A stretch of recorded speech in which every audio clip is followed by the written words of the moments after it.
When Karen's SUV came screeching around the corner, I didn't think much of it until I heard the sickening thud. My son Danny, riding his bike just a few feet away, was knocked to the ground, his bike crumpled beneath her tires.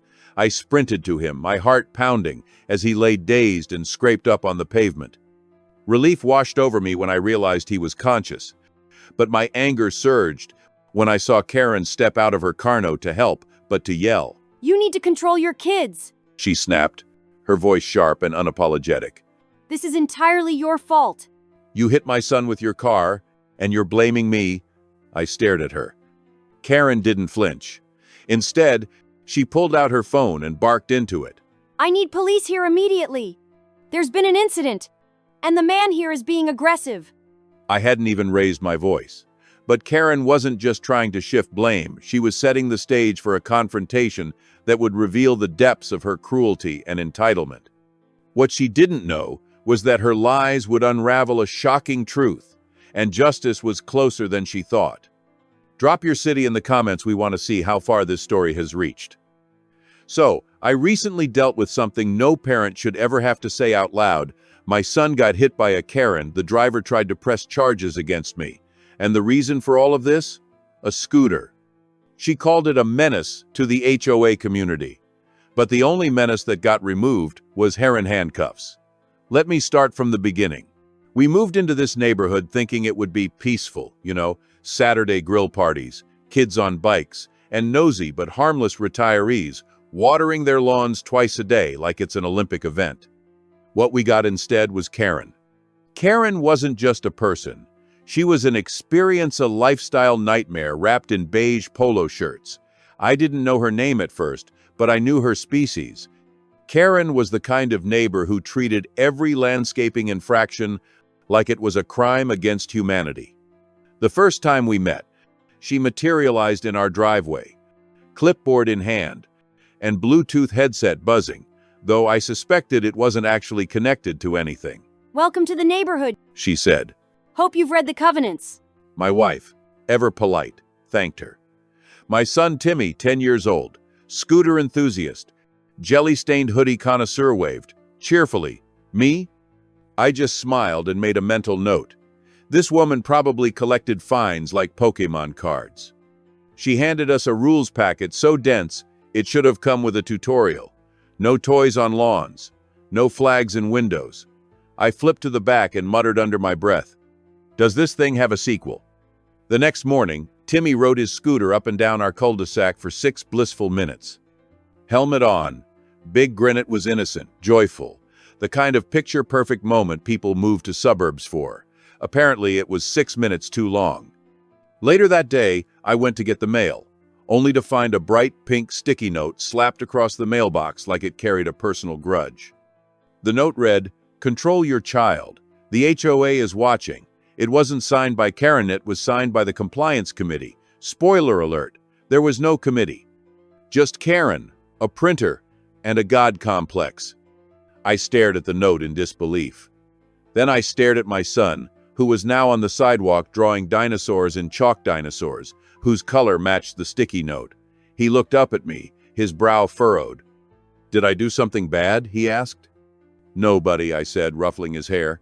But inside, I filed that smiley face sticky under evidence and labeled it strike one. Karen's SUV struck Timmy, the screech of tires followed by a sickening thud. I bolted out of the garage, the sunlight disorienting as my eyes adjusted to the scene. My son was lying on the pavement, curled up with his scooter tossed aside like trash.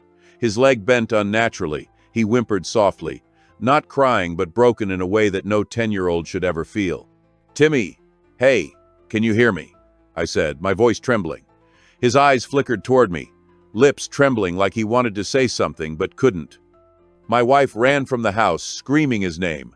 Her knees hit the ground with an audible crack as she grabbed his hand, tears pouring down her face. "Timmy," she choked out, holding him tightly as though sheer willpower could undo the damage. Karen stood nearby, not helping, not even looking at Timmy. She was already staging her defense to the growing crowd of neighbors. "He darted into the street," she yelled, her voice loud and rehearsed. "There was nothing I could do. He just came out of nowhere." I stood up, anger replacing the shock, locking my eyes on her. "You hit my son," I said, my voice low and firm. "And you're already giving a press conference?" Karen didn't flinch. Instead, she pulled out her phone. I need to contact my HOA legal representative. She said as though my son wasn't lying in the road with a mangled leg. We need to get ahead of this before rumors start.